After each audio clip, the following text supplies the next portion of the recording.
offices. And if that's what your front line is telling me to do, they don't know what a union rep is. They don't give me two foundations that have nothing to do with anything. And then I'm told to contact the executive offices. Isn't that the point of an ombudsman or any kind of service within a union like that? So that I don't have to go running, appealing to executive offices.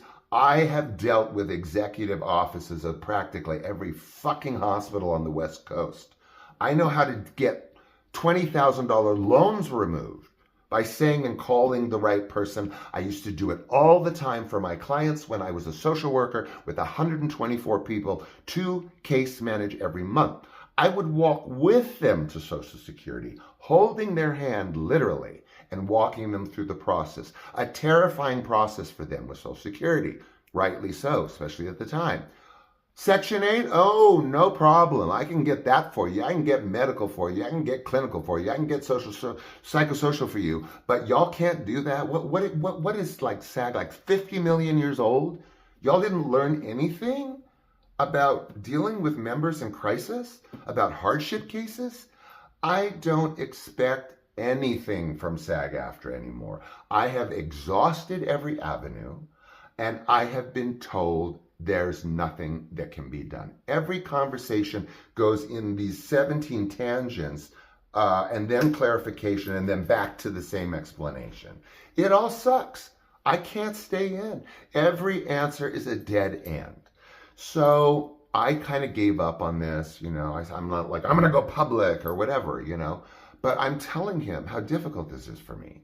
The situation, the stress of all this time, you're going to be kicked out. Well, I have an affection for my union. I like to be able to go on the website and see if I have a residual coming. It helps my finances, but no worries. So this person tells me, well, let me talk to my manager.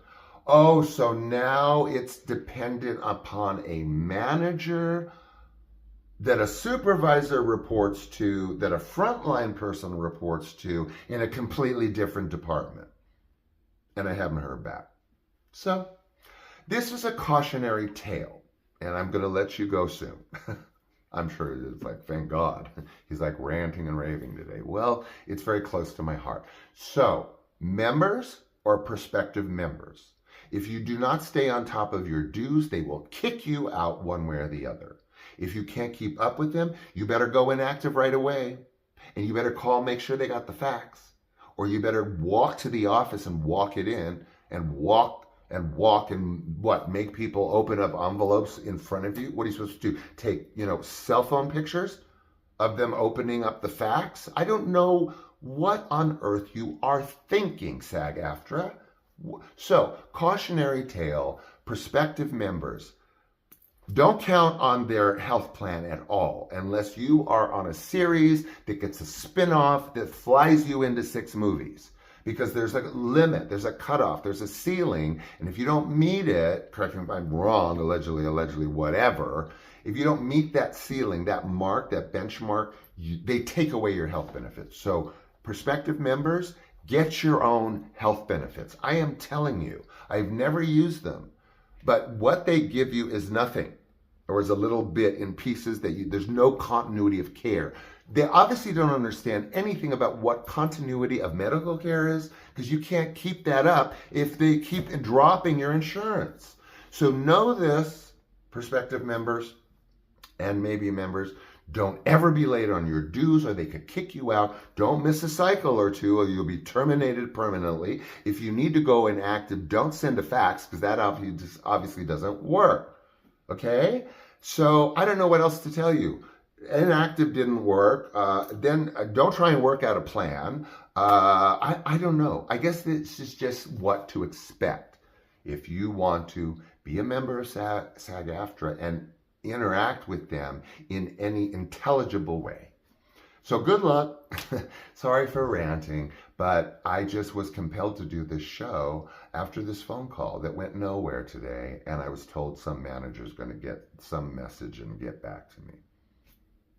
So thank you are tolerating my rants. I promise I won't do a SAG thing ever again. It goes nowhere. They don't care. Somebody told me, well, you know, bad publicity for the union. They don't care about bad publicity. Are you kidding? It's a union. Anyway, like I said, I'm going to let you go. Thanks for letting me share today. I really do need to share this one after the call and then get it out of my system. You know what's weird about these shows? I share with you guys, and then like I literally forget later on or the next day what the show is about. Why?